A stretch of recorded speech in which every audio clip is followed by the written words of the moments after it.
Hello and welcome to the Kick in the Creatives podcast, hosted by myself, Sandra Busby, and my fellow creative Tara Roskell, offering you interviews, inspiration, motivation, and a gentle prod in the right direction. And for lots more information, challenges, and other useful tools to help you get creating, you can go to www.kickinthecreatives.com. And of course, this is where you can also find today's show notes. Enjoy the show.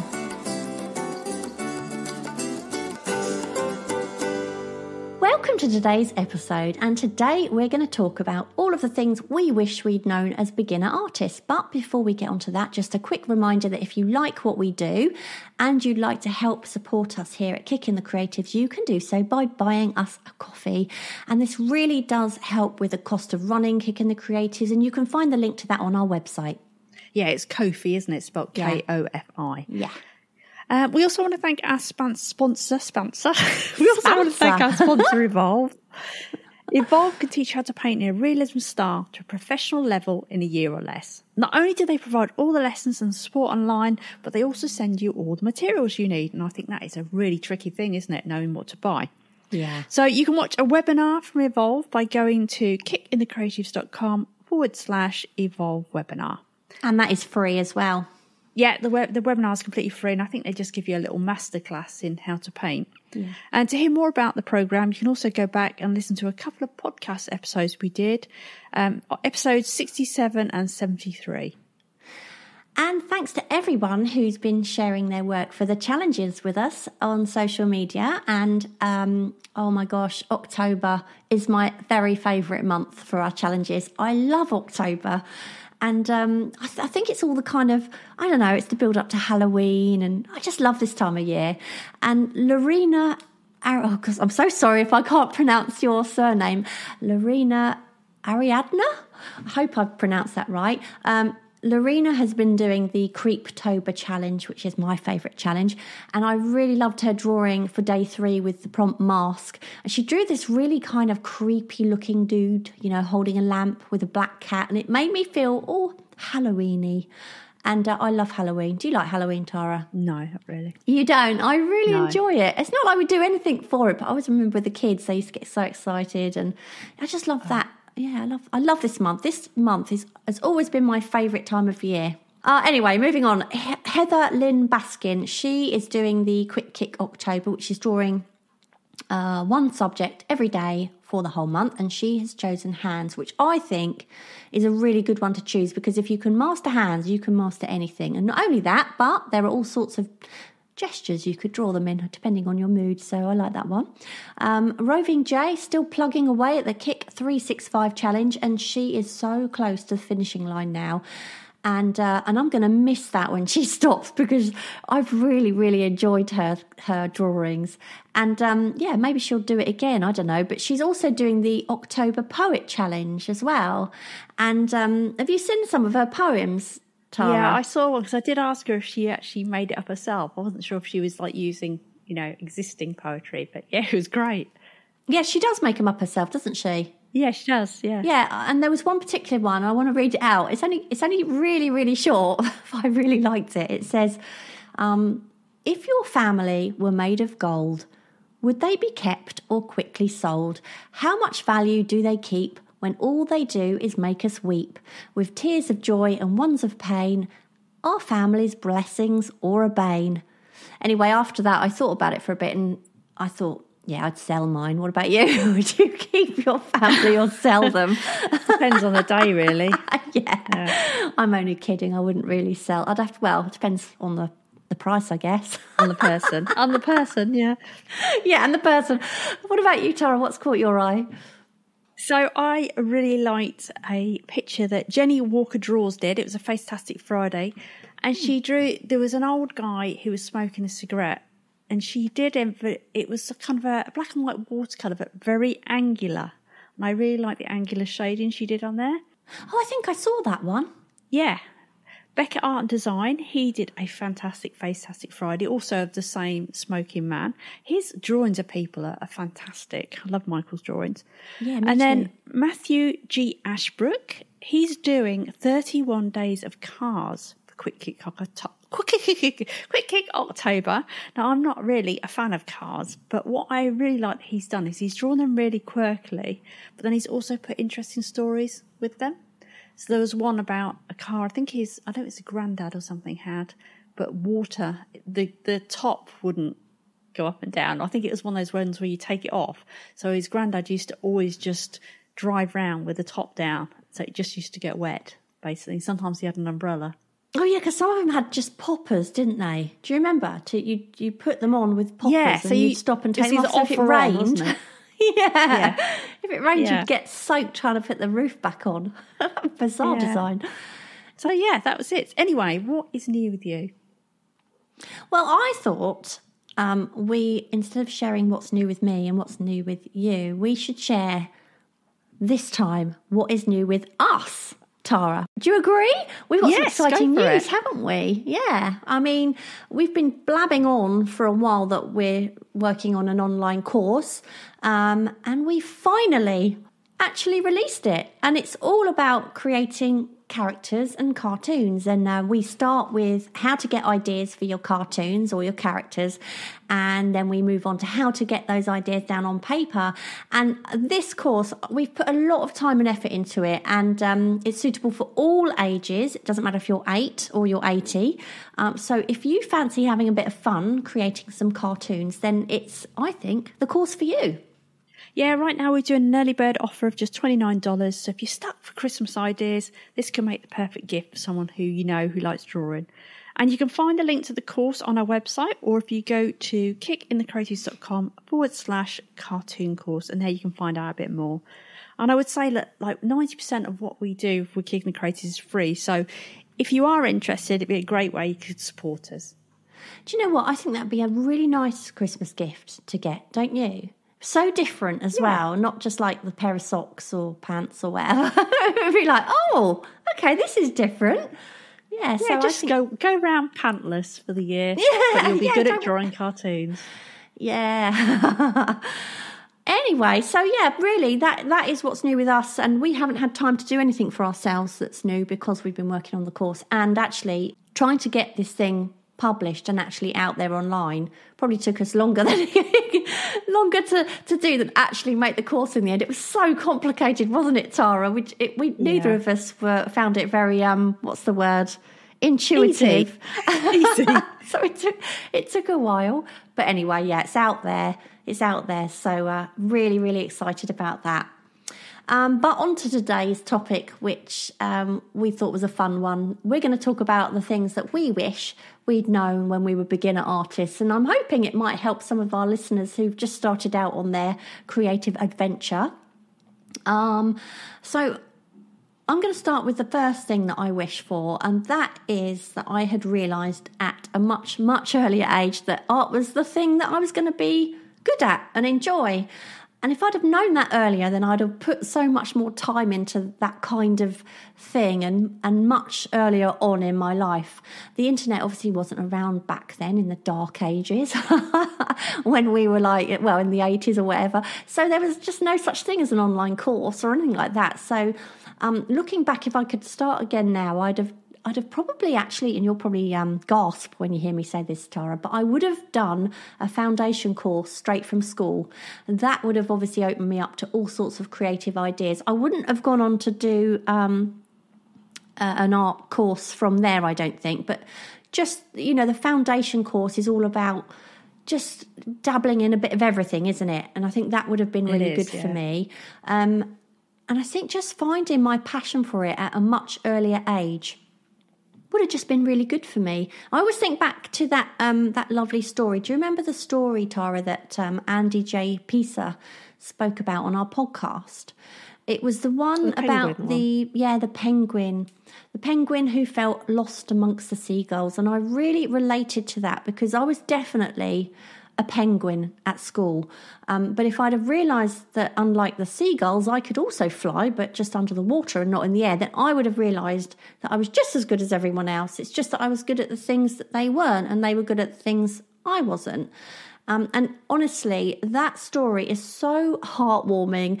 If you want to hear the whole penguin story, I highly recommend you go back and listen to that episode with Andy J. Pizza. I think it's episode 66, but it's well worth a listen. You know, I think about that too. I often think about that. I wish I'd known back then that graphic design was wrong for me, because I think, God, I would be so much better by now.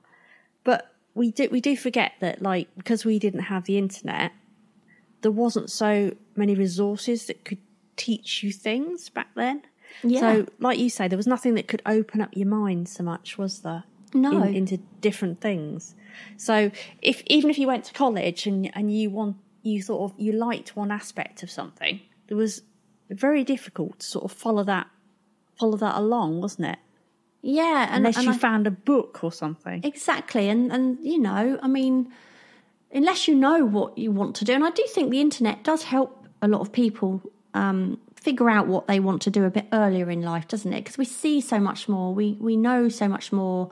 And back when I was at school, I mean, I used to like colouring and things like that, you know, like every other kid, but I would have found much more value in what I was doing. When I was getting told off for drawing in my margins, I wouldn't have cared. I'd have just thought, well, I need to do this because this is going to be my future. Do you know what I mean? Yeah. I don't care what you say. And I don't care if I don't get an A in maths because I've just because it doesn't matter. Some drawings instead, you know. I don't care about any of that stuff. I wish I'd known that kind of thing so much earlier. And just because back then, if I'm honest, certainly in the, you know, late 80s, I think that going to art college, and I even remember my dad and quite a few other people I knew, adults, saying, oh God, you know, people that go to art college, it's just a cop out, you know, it's just an easy thing to do. And, you know, I've no idea what it was like back then at art college. I had no experience of it, but I don't think it was a cop out. I just think it's that somebody found what they wanted to do and decided to take it further. But back then, I think most people just thought, no, get a real job.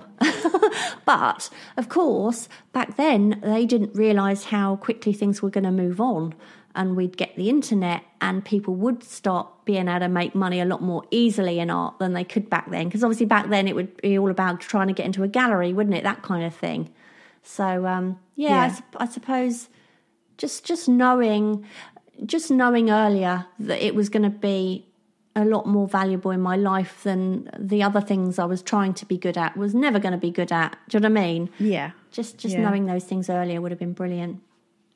Do you know, I wish I hadn't got hung up on understanding the nuances of perspective, which I still don't understand even now, but I remember trying to read about it in books, and it just seems so complicated. There was like, okay, 3-point perspective, 2-point perspective, 1-point perspective.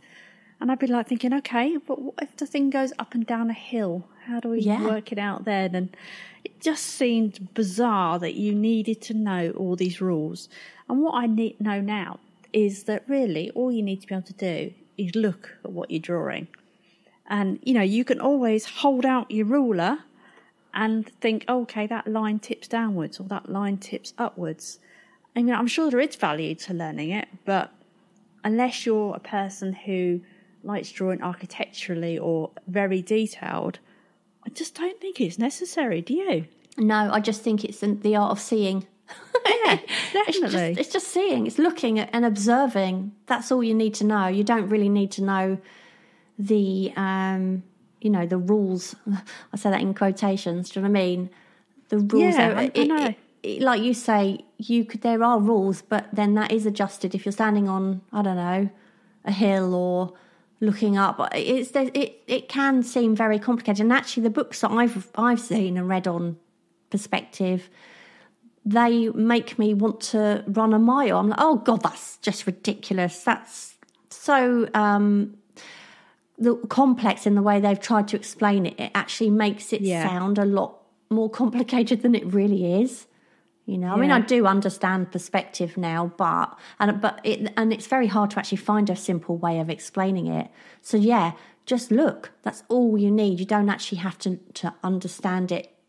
You don't have to understand why that angle is the way it is. just draw it the way you see it and it'll be right, you know? Yeah, I sometimes think we get too bogged down with all these rules. And, you know, it stops us just having a bit of fun while we're drawing. And while we're on holiday this year, you know, when you go somewhere that's very near the coast, they always have pictures up that are kind of nautical, don't they? Yeah. And while we were there this year, they had these big pictures they were actually quite nice. They were like a bit illustrative, almost slightly childlike illustrations. Yeah. With these coastal scenes, and there might be a cat in a window or a seagull or something, and then all the scene behind it. But what they'd done was they deliberately ignored perspective. Yeah, I love those. Thought, how clever you are, artist. Because not only does that remove that headache of trying to work out how the perspective is going to work, but it actually also gives it a really fun, quirky look. Actually, there's an artist in Cornwall that does that. And last time we went to Cornwall, there was loads of those nautical paintings. And it was almost like, it was the same thing where the boats almost looked like they were floating in the air rather than in the sea, because there was something about them, the perspective was obviously not right, and some of them looked flat, like they must be tipped over sort of thing, but instead of being perfectly upright on the water, it almost looked like they'd been drawn flat, floating sideways up. But there was something so quirky about it, and you know, it begs the question, I think, does the artist really mean to do that, or do they just really not get perspective? But it doesn't matter anyway, because it makes their style so quirky that it makes I sometimes think they've started out and they've thought, this makes it a lot easier, plus I like the look of it. Yeah. So these days I don't even think it really matters. I think these days it's all about just making a nice something somebody would consider a really nice, I don't know, fun piece of work. I mean, especially like now with sketches, we're encouraged, aren't we, to draw, I don't know, with the lines wobbly, or, you know, and there's something very characterful about that. And actually, sometimes when I see now the perfect sketches that are actually very, very, like, especially with buildings, they're still nice little drawings, but they are perfectly, and the perspective is absolutely right, and the lines are absolutely straight. I kind of realise now that I find that slightly dull to look at.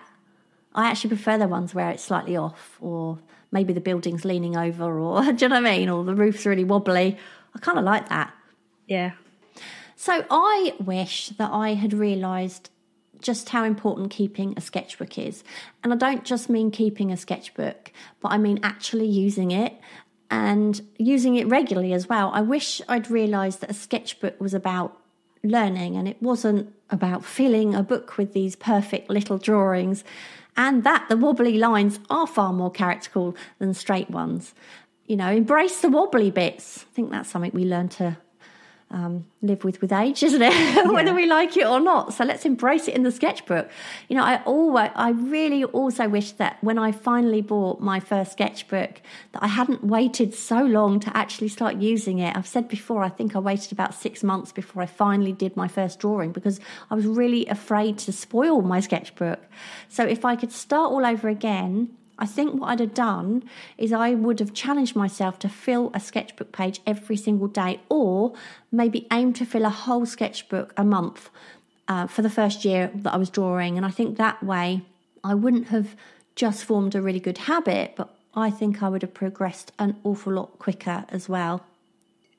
I wish that I'd realised it's okay to experiment, and that's all part of your progression as an artist. Because when I was young, so this was when I was a teenager, from about 14 to 17, I really didn't even think about experimenting. Like, once I'd learned to paint in watercolours, that was just what I did. And it wasn't really very surprising that I actually got bored of doing that, because you know that I get bored if I'm not experimenting. But I just didn't even cross my mind. It was like, that is what I do. I could only copy realistic things that were either in front of me or actually in a photo. And so I think sometimes it takes either someone or something like a challenge to actually open your mind to the possibility that you can do other things. Do you think that that's largely because back then we weren't open to such a lot of visual, I don't know, art or other people's work as we are now. Yeah, and I also think, because I was at school and I had a very traditional art teacher who painted realism, basically painting trains of realism. So that was his thing. And back then even, he must have been, I don't know how old, he seemed about 60. He was probably 30, wasn't he? But back then he seemed like he was about 60, but very old school. And, you could ask him a question about how do I lay down this wash or something. But there was no way that he was ever going to suggest, oh, why don't you try some collage? Or, do you know what I mean? He would never, it just wasn't in him. That wasn't what he did. He wouldn't suggest trying something different because he liked painting that way. It's funny, isn't it? So when I look back, I actually think you get more of that in primary school, where you're cutting things out. Like in you don't primary get taught, though, do you? Well, but you all sit around the table. You have like almost play time where you're sort of just cutting things out and sticking things down and colouring them in, and you get more of that when you're sort of 6. But when you get to secondary school, that's when it's much more, I don't know, tight. It's not now, obviously, but I'm talking about back when we were at school. Yeah. Yeah, I just think a lot of it depends on who your mentors, who your teachers were, and probably also the family that you come from. Like, are they artistic? So mine were always very encouraging of my art, but they liked probably traditional art as well. So they were never probably going to say, why don't you try some collage or try doing something abstract? Because they just liked the watercolours. Yeah. So. I wish I hadn't tried to run before I could walk. I wish I'd spent much more time on simple drawing exercises instead of trying to produce a proper full-on drawing from day one. I always used to think that I needed at least an hour as well to even think about starting a drawing. But even just 5 or 10 minutes is plenty of time, isn't it, to do some really cool exercises, like, I don't know, blind contour, for instance, which I would never have dreamt of doing back then. And I think those sort of things teach us far more, don't they, than a full-on drawing does anyway. But yeah, I basically, when I started learning or trying to learn, I would instead of thinking, okay, first of all, I need to learn mark making, and then perhaps I need to learn, I don't know, to just look at shapes instead of labels. And do you know what I mean? Instead, I was thinking, right, today I'm going to try and draw a person, or today I'm going to try and draw a building. That's absolutely the wrong way of going about it. You have to start from those drawing exercises. I think it's a bit like learning to paint but skipping colour theory. You're never going to get great at painting unless you understand colour theory, and that's something else I tried to skip. And I had to learn. I realised I had to go back and go, and go into that, because I thought, no, I'm not getting this. These colours are wrong. Trying to run before I could walk was something that really, really held me back. It's a bit like, I suppose, a sportsman, thinking, right, I'm going to go and play football. I'm going to quickly brush up on the rules of football, and then I'm going to go and play a game. But what a footballer does is they first learn to do kneeses. Is it knees ups or knee ups or whatever? I don't know. Keep it uppies, keep me uppies. they'll learn to dribble the ball. They'll run round cones and things like that. They won't straight away go and think, okay, a coach would never say, okay, there's your team, now play a game of football. They'd be going, right, let's learn how to control this ball. Let's work on that for a few weeks, and then we'll start talking about perhaps aiming the ball at a specific place. Do you know what I mean? It's just the same for drawing.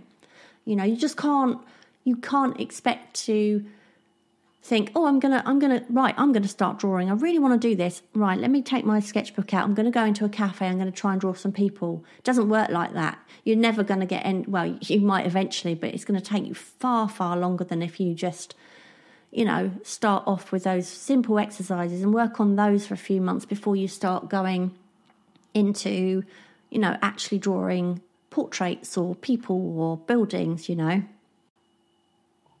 So I wish I'd known that challenges are a good form of discipline for someone like me who wanders, their mind wanders off. Because I remember the first time someone that I suggested that I have a go at the 100-day challenge. Now, this was before I was drawing by hand, so I was still doing digital stuff. Do you remember those Post-it cartoons I used to do? I do, yeah. So someone suggested I should create a cartoon a day, and I absolutely hated the idea of doing this. I just thought, that's unbelievable. How the hell could I ever do 100 cartoons?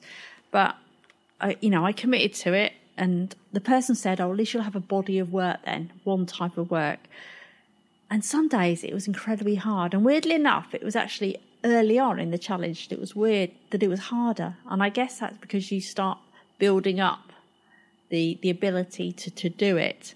But it really did stop me seeing the shiny objects around me, and it really helped me focus.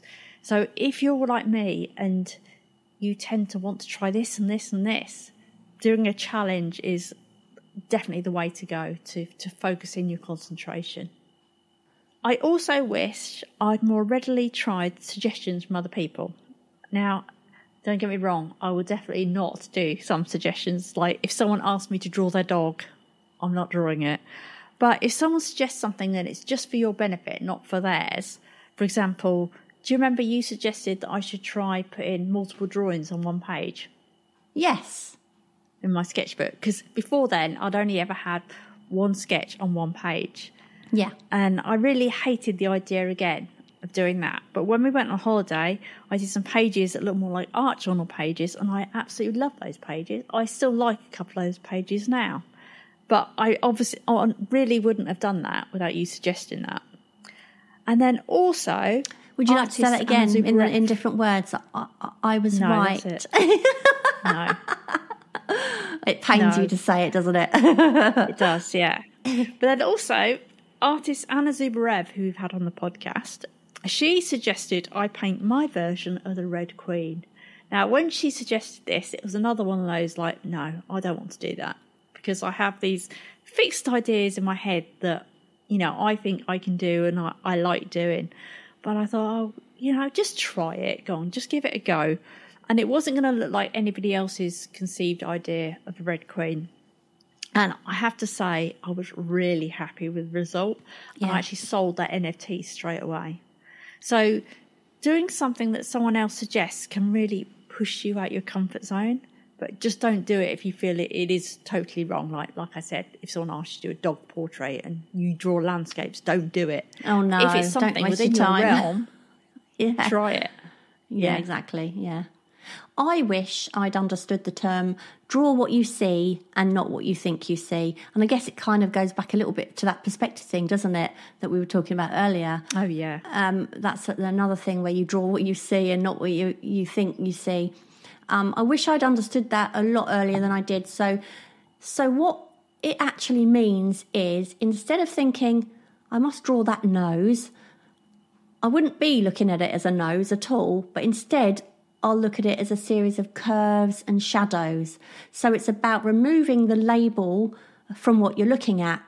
Instead of thinking I'm drawing a nose, you're just drawing those shapes and those, the tonal differences, that kind of thing. You're shutting the left brain down and you're thinking from the right instead.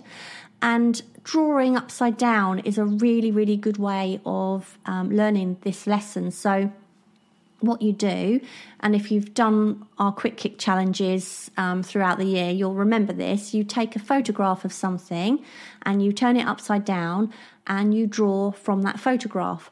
And this completely confuses the brain and it's forced to look at the shapes rather than the actual subject. So say, for instance, it's a person.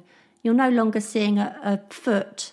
You're just seeing this shape because it's not like you're not looking at it in the same way as you normally would be.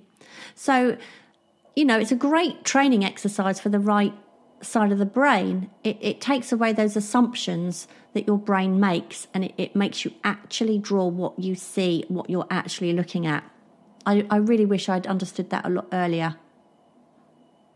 Well, I wish that I realised I can create more abstract work rather than just copying. Because I think what you don't think is basically it's a skill like anything else. And what I mean by that is you tend to have this fixed idea on who you are as an artist. Like, if you take, for example, when I was 16, I would have said, I'm an artist who paints street scenes in watercolour. Now, the problem with that is it's fine, if I enjoy doing that, there's no problem. But I then don't see myself as someone who could paint abstract because I'm so fixed in my ideas. I would have thought they're absolutely mad if someone said I could do that. And I wouldn't have been comfortable trying it. But the only reason you're not comfortable is because you haven't done it before. Being more abstract is just a skill like anything else. And the first time you try anything like that, if you were trying to draw a watercolour the first time, it would feel really uncomfortable and not right. And it's just the same going more abstract. Even though I don't go completely abstract, actually, someone actually did say to try that. And I have tried going completely abstract. Have you ever tried that before? No, not really. It's never really been my thing, I guess. But there is a real skill to it. I mean, you can tell an abstract artist that isn't really a skilled artist because you can tell they don't understand perhaps colour harmony or colour combinations and pattern, all that kind of, I don't know. It doesn't balance. It doesn't. Yeah. There's no balance to it. You can really tell someone who knows their stuff with abstract. So, yeah, it's definitely a skill and it's a skill to be learned. Yeah. And I think just don't discount it if you haven't tried it. No. Also, I wish I'd embraced colour. Now, anybody will probably think this is quite bizarre because now I use a lot of colour in my work. But when I was young, I was really scared to use colour. And I think it came from an offhand comment from my mum who said to me once, I always prefer your pencil work to your colour. Now, all she meant was I used to do these quite detailed pencil drawings when I was about, 13 or something like that.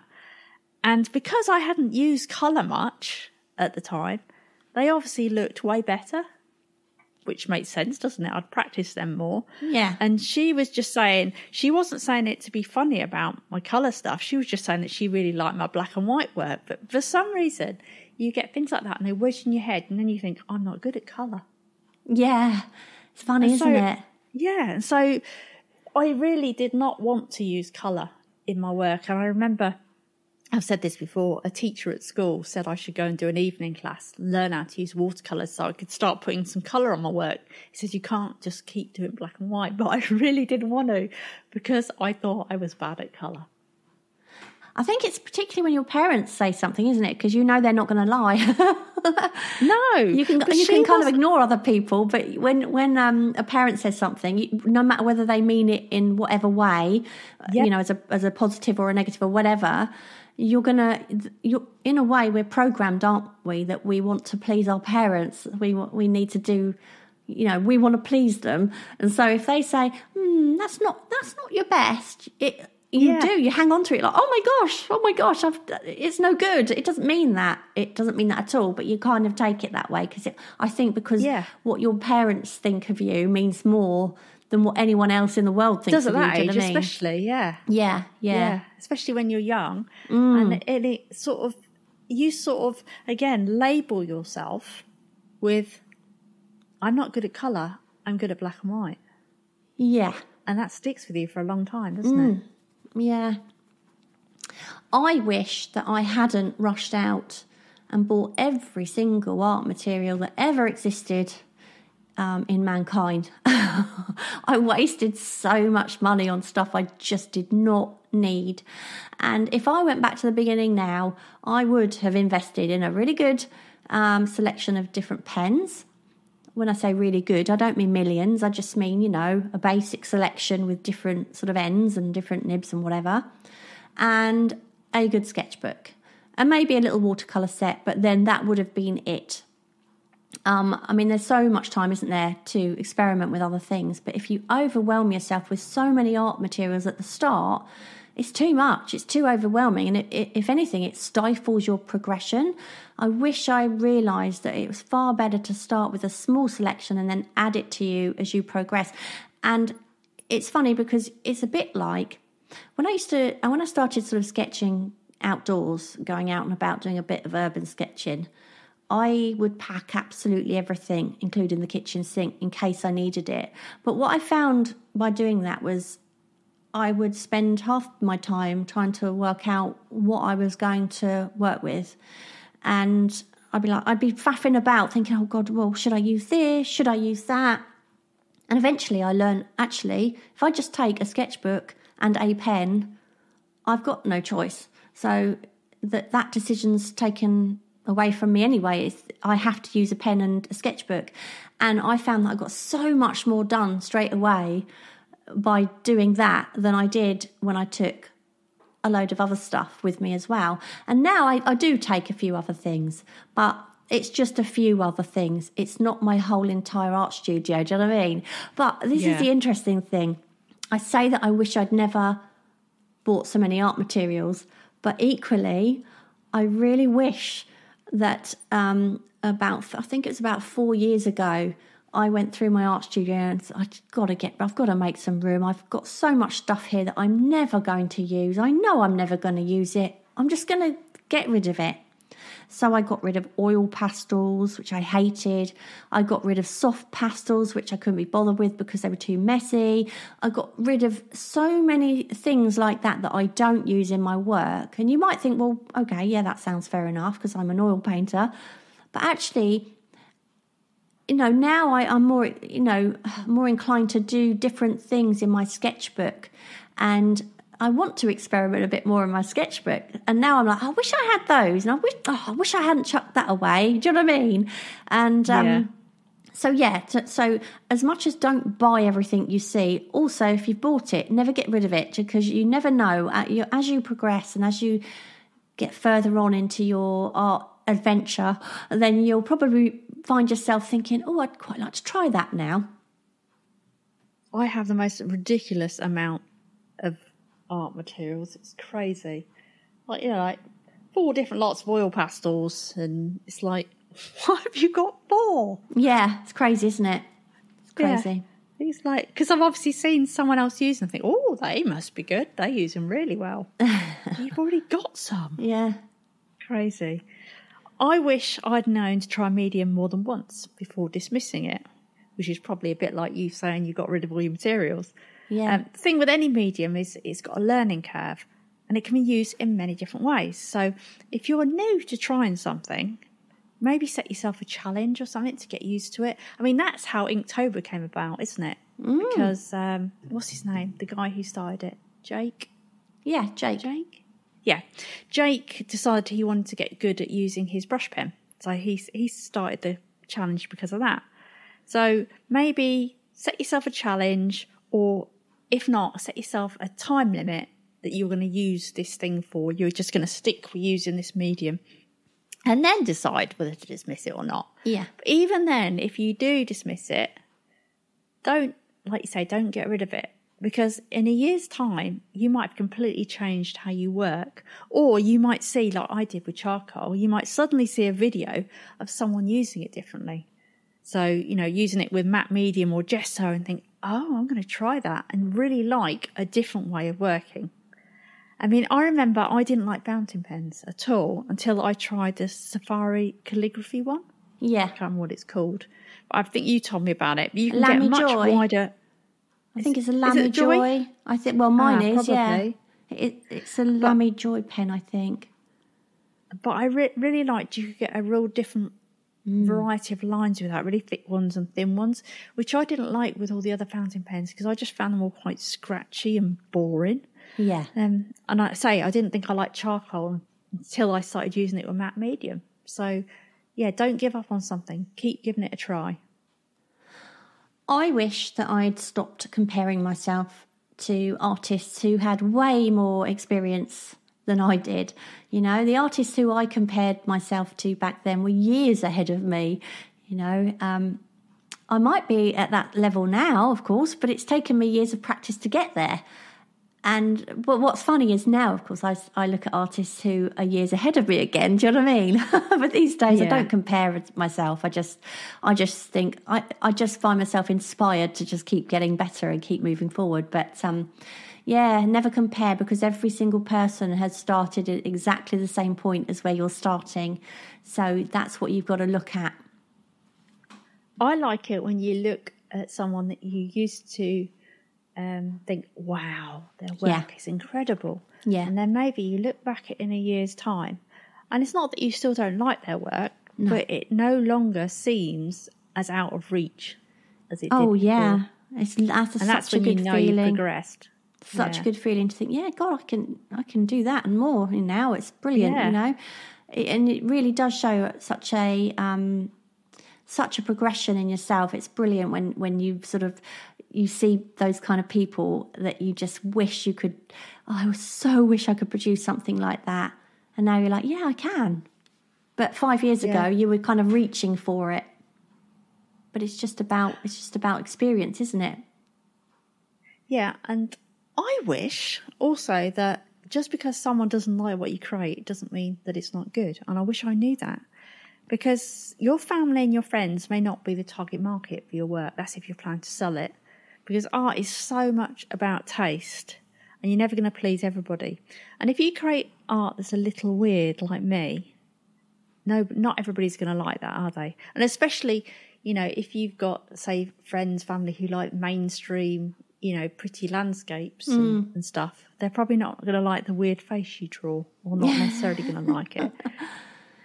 And I also wish I'd sort out people who would encourage me, because when I was younger, you know, I didn't really have anyone around me who was arty, I don't think. You know, even at school, I don't think there were many arty people in my year, or not keen arty people. It was probably me who was the keenest. And having arty people around you, or, you know, conversing with other arty people makes so much difference. And now it's much easier, because you don't have to be in the same room or the same city as them. You can just go online and find other people that you can talk to, you know, and see what they're doing and talk about it. But back then, it was more of a case of, is there anyone local, wasn't it? Yeah, I think so. I think as well. I think that's really why I didn't really know what even the art was my thing. I mean, I had friends I drew with and stuff like that, but I didn't know many people who were really, really into art. Do you know what I mean? So Didn't they encourage you at school? No. No. I mean, we had art Did classes. Did they know you could draw? No, not really. I don't think it was it was never picked up on. No. But that back then, probably I couldn't. It wasn't that I could draw even. Right. I probably didn't have the experience to even. I wasn't somebody probably who would have been picked out as someone who could have really been an artist or anything like that. I don't think it's about being able to draw, though. It's about picking up on someone who's creative or who's... And I always think, actually, and I particularly think about this when I think of troubled kids, you know, I always think that, well, a lot of the troubled kids I know or I've known in the past, maybe the ones that are dyslexic at school and they're embarrassed about it and they don't they're not particularly academic. They start being little sort of troublemakers because they kind of feel I don't know, like all the other kids are better than them, and then it makes them angry. They turn into these angry kids because they think they're not good at anything, whereas actually I think a lot of those kids are really creative. And the ones I've met, I just think, oh, you've got a really creative side. You should be doing this. And it's that they're not good at maths. They're not good at particularly interested in history. They're not great at picking up things that they're not interested in. But give them a pencil. They might not be able to draw very well at that point, but they love doing it.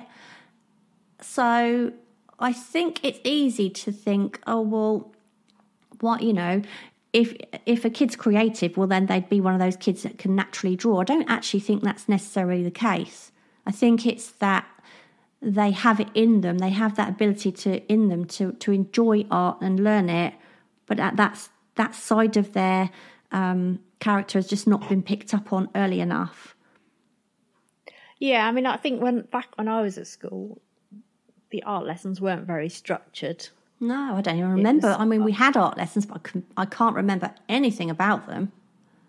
Well, up until about our third year at school, in the senior school, nobody would have a clue that I could draw.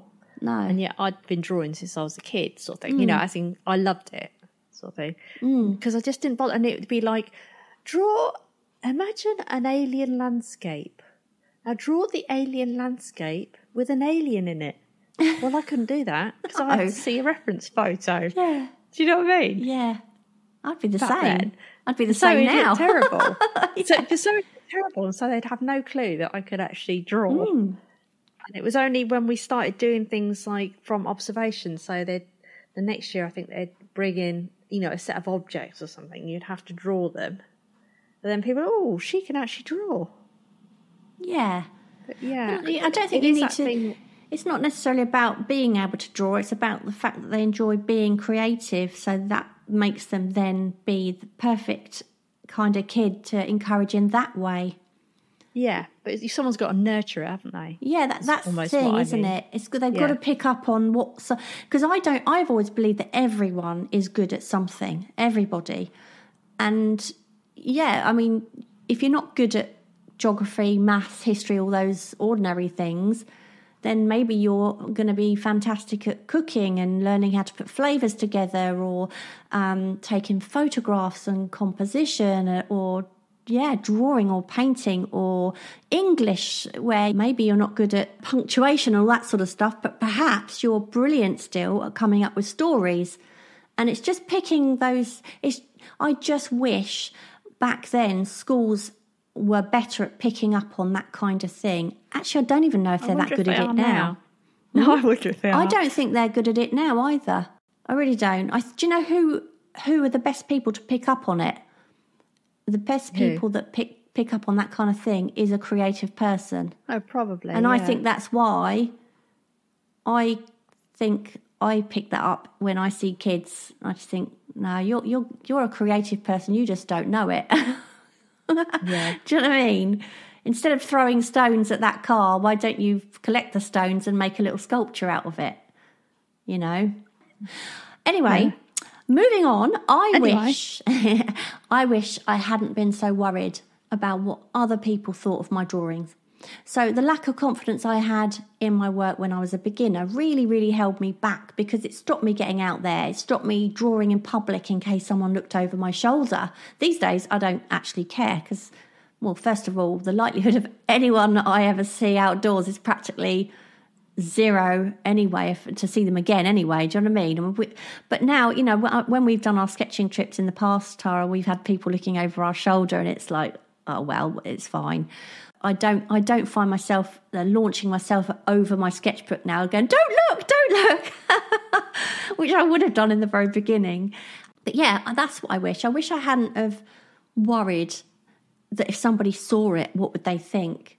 Because it holds you back. You were talking about that lack of confidence, and not just with art, but it amazes me now. I see some of these quite young people on social media, and they are amazing. Like, they're about 17, something like that. I saw there was a girl the other day, and she's got like a YouTube channel, and she was talking about just about to go off to university. So I'm guessing, well, maybe she was 18, but she'd been running this podcast. But oh my God, so confident. Yeah, and I think, it's lovely. I'm 52 and I've never had an ounce of that confidence. I think though these days it's different, because these days people are used to being online all the time in the public eye because of Facebook and Instagram and all that sort of stuff.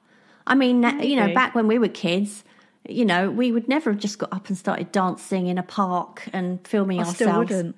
Because, you know, it just wouldn't have looked normal. It'd be like, everyone would have been looking, going, what are they doing? That's so sad. Do you know what I mean? Whereas now it's kind of almost like you just look at a couple of girls dancing in a park and you assume they're making a reel of some description for their Instagram, don't you? It's when you see people walking around talking to their phone and holding it out front, and you know they're vlogging, or they might be FaceTiming, of course, but people are so used to that kind of thing now that I think it's almost become, because you've grown up with it, it's a lot easier. I'm sure it makes a difference. And of course, when you are teenagers, you're full of confidence in a lot of ways, aren't you, like that?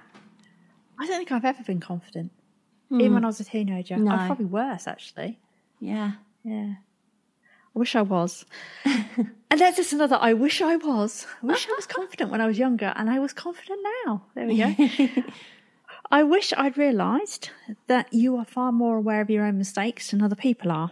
Yeah. Because if you make a drawing and say you've dropped a blob of paint by mistake somewhere and you couldn't get rid of it totally, so there's this little tiny blob, you will be staring at that. It's like when you've got a big zit on your face, isn't it? But you think everyone is staring at this big zit, and they probably are, to be honest, staring at the big zit on your face. But on a painting, they don't really notice unless you tell them. And if they do see a blob, they think you've purposely put that blob for some reason, that it's meant to be there. So unless you point it out, no one's going to think anything of it. So don't point it out.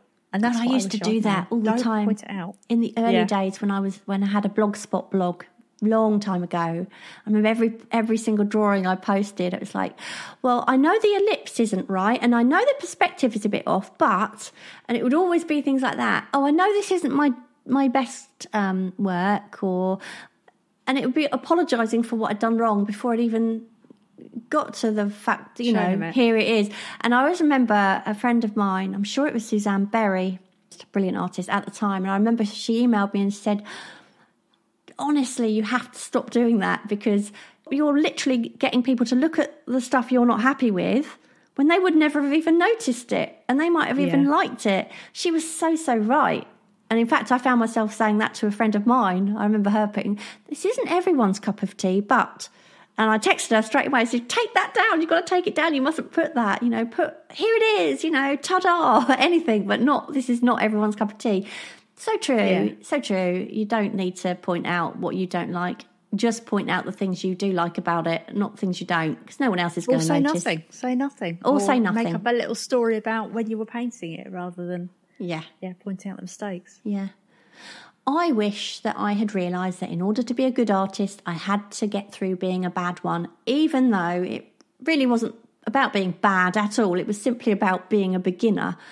And I wish I'd understood back then that no matter how long you work at it, all artists, no matter how experienced, are going to do a bad drawing from time to time. A bad drawing doesn't make you a bad artist. In fact, a bad drawing only makes you a better artist because, of course, you would have learnt something from it. So if you're constantly producing only great drawings, you're most likely not pushing yourself. And by not pushing yourself, you're going to probably stay static rather than progress. And this is partly why I'm so passionate, Tara, about what we do, because, we like to encourage other people to accept themselves at the stage they are at right now and just look to get better. That's all they have to do. They don't need to look at anyone else. They just need to look at their own work and think, okay, now I need to improve on this. Now I need to improve on that. It's the only way. Yeah, it definitely is. I wish I'd understood that what you enjoy doing changes over time. So what I like drawing at 15 isn't going to be the same as I like drawing in my 50s. But it's kind of odd that you would actually think that, but I kind of think you do. So especially if you're someone who drew when you were a kid and then you're coming back to it now as an adult, don't assume that because you like drawing landscapes when you were a kid or because you like drawing dogs or whatever, that you're going to like the same thing.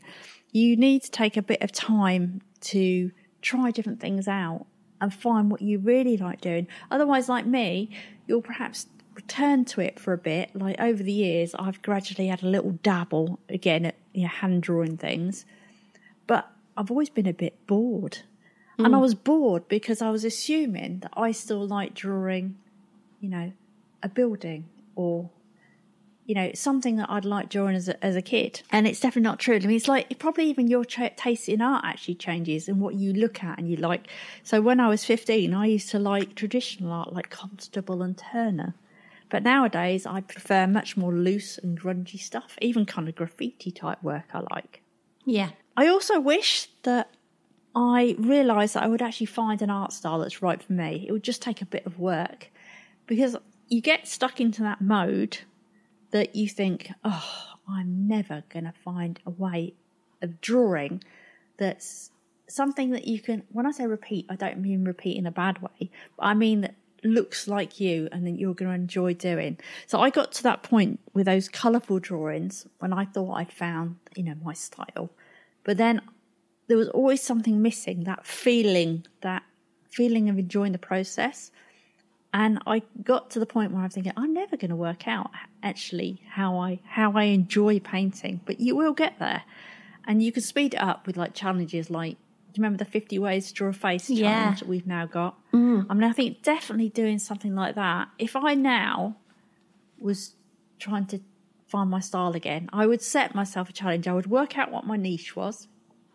So say you like drawing flowers. I'd say, right, I'm going to draw flowers for 50 days. I'm going to find myself a reference that I like. And I'm one reference, right? One reference photo or you could use your own photo or something, and I'm going to draw that in 50 different ways or paint that in 50 different ways. And I just think you learn so much from doing that because you've set the limits, haven't you? You've already narrowed it down. But also, I think once you've found your art style and you've found your thing, don't always assume that that's all you should do and that you can't also enjoy other art styles at the same time. I mean, with my realism paintings, I love painting like that, but I also really, really enjoy making cartoons. Who'd have thought that? Would you believe that the same person who painted the wine bottles I've painted recently also drew Felicity Fizz running around with her Hoover naked? Who's the cartoon there is a wine character? Theme, though, isn't there? There's a wine theme going through there. Yeah, but do you know what I mean? You wouldn't, would you? If you put the two up in a gallery and you say, okay, is that the same artist? People go, no, that's ridiculous. Of course not. But it's not true. You don't have to just stick to one thing. Yes, okay, if you're selling, you might want to stick to selling the same, one particular style. It doesn't mean to say you can't have fun with other things as well, Yeah, and also I think, I feel like I found a style that I really like, but it doesn't mean that I don't want to push it. So now I'm trying to think of different ways I can push it. Like, can I introduce some collage or some layering or something in there? Yeah. So you can constantly be discovering, even though you're kind of happy with what you're doing. Anyway, I think have we about wrapped that up? Oh yes, I think we have. I think now I'm wondering what's going to happen in 10 years. What we wish we would have known 10 years ago that we know now. Oh, God knows. That'd be interesting, wouldn't it? Yeah. Anyway, shall we? Yes. The last question was, if you could have your portrait painted by a famous artist, living or dead, who would it be and why? I think you've got the first answer. Yes, so I've got Nermus Art, Gustav Klimt. I love those hidden blues in skin tones and beautiful gold and geometric structured background which pulls in and out at the same time. It says the story of the muse. I've got Radiant Lotus Fine Art, and she says Frida Kahlo. Maybe she'd had all my paints, or a gory incident best forgotten. I'm wondering what that is. Yeah, me too. Jim Whaley Art. Alex Ross. I'm sure he could superhero style it like a mad lad. I've got Michael Beckett, Andy Warhol, because I think I would look good as a soup can. I really like that one. I love that one. I think it's so funny. Hilary Milner, Salvador Dali. I could then be immersed in one of my many weird and crazy dreams. I've got Margaret Gray, Picasso. I think I'd like to be Cubist. Carol Dixon, John Singer Sargent. I've always loved his work. Of course, Holbein would be a good choice too. I've got Avian Coe, Michelangelo, basically because he's Michelangelo. Susan Griep, Vincent van Gogh. He was a wonderful painter of people. I've got Imaginings by Karen. Gareth Reid, to be depicted in a painting with his style would be so captivating. I don't know who Gareth Reid is. Do you? No. We'll have to look him up. Yeah. Adrian Sutherland, Jiswaf Baczynski. It would be an absolute privilege apart from anything else. That is a tricky name. That's why I gave you that one. You know what? I was waiting for you to say something. I was waiting for you. Right, this name, Jiswaf Baczynski. I saw that Tara had given it to me, and I thought, I know exactly why she's done that, and you should see the spelling of this name. So I thought, I know what I'm going to do. I'm going to go online. I'm going to ask how to pronounce Czesław Paczynski, and I'm going to get Google to speak it to me, which I did, and then I wrote it exactly as it sounds instead of the actual spelling, which I actually deleted because I was going to go on to say, oh, have you not heard of him, Tara? You know, he's a Polish painter. I'd never heard of him either. Yeah, so I thought, I'm gonna bluff. I did that. When we interviewed Coach Kuna, I wrote her name out phonetically because I knew I was going to get it wrong. You know, I wrote it out to read it. The problem is I then forgot and I put it in our show notes. Well, I've actually pronounced this. I don't know if you've got on your notes how you spell it. You said the spelling of Czesław Paczynski. ZDZISLAW. Okay, so how I've got it written down is JISWUF. Right. So, yeah, I'm very impressed. So I've got Kim Hollenby, Singer Sargent. I've seen some dazzling portraits by him. Oh, I do love Johnson Singer Sargent's work. I really do. I'd like to get a book on his work, actually. Rachel Redding, Alice Neal, love her style. And you got a new question? I have. And again, it's a question that I haven't told you what it is yet. No. So I hope you approve. So the question for this time is, you have $1,000, which you can either spend on a piece of art or buy art materials. Which would you do and why? So you have $1,000, which you can either spend on a piece of art or buy art materials. Which would you do and why? So Tara, which would you do? I'd probably buy art materials. Because you can never have two. Would you? Yeah, you could. Because unless I'd seen a specific painting that I already knew I wanted, then I would immediately go to art materials. Yeah, it would be very tricky because, I'd be so torn because the thing is, a piece of art lasts forever, doesn't it? Yeah. Well, if you get so does the oil kind. pastels in my drawer. So I'd be tempted to buy a piece of art because I think that's something I can keep forever and ever. Yeah. Depends, though, whether you're just buying art to match the sofa or if you're buying art because you love the art. Yeah. I don't know. Yeah, I would take some thinking about. Yeah, I think it'd be very hard to pass an art shop with $1,000. I say $1,000. Can it be £1,000 because it's worth slightly more? Could be yeah. Oh, okay. Yeah, of course it is. So yeah, if you're in the UK, then we'll go for pounds, and if you're in the US, we're going for dollars. What about Canada? Yeah. So that's what about Australia? Sorry. What about Canada? Australia? You can go for your own dollars. You can choose whether it's American or your own. Yeah. Yeah. Right, and as always, you can tweet us your answers at Kik Creatives or let us know in the Facebook group, which you haven't already joined. I highly suggest you do. We'll put the question up there and also on the Facebook page and our Instagram page, which is Kik in the Creatives. So we hope that gave you the kick in the creatives you needed. And don't forget to pop over to our website at kickinthecreatives.com to find out how you can take part in some of our upcoming creative challenges. And of course, you can also subscribe to the podcast so you never miss an episode. And on that note, if you are enjoying this podcast, we would love it if you would leave us a little review on iTunes or whatever platform you listen to us on, even just a star rating. It really, really does help support us. Yeah, and don't forget to check out our podcast sponsor, which is Evolve. You can watch a free 60-minute art class masterclass by going to kickinthecreatives.com/Evolve webinar. And just a quick reminder about our new course. Don't forget, we have the early bird offer of just $29. And that's the course on creating cartoons and characters. And you can find the link to the course on our website or go to kickinthecreatives.com/cartoon course to find out more. Anyway, that's it for this week. That's it. See ya. See you next time. Bye. Bye.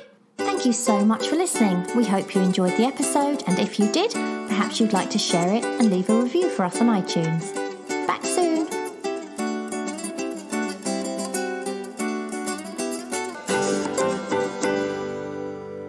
I wish that I'd had a wee before we did this podcast. I'm dying.